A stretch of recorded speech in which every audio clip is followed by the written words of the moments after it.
ఏంటి reason to come back? Bigg Boss ని miss అయ్యాను సార్. మిస్ అయ్యావా? బిగ్ బాస్ హరితేజ అని పిలిచే ఆ పిలుపుని మిస్ అయ్యాను.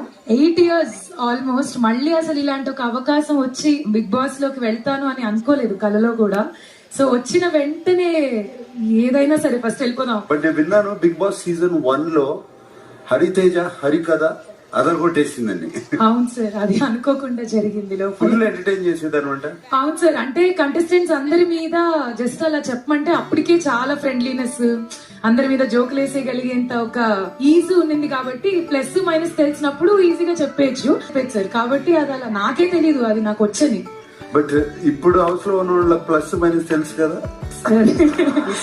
చూస్తున్నాను సార్, అంతా చూసాను సార్, ఖచ్చితంగా చూసాను. కానీ బయట చూడటం కన్నా లోపల జరిగేది ఇంకా వేరేలా ఉంటుంది అనేది నాకు ఒక చిన్న ఫీలింగ్. అది వెళ్ళేదాకా తెలుసు.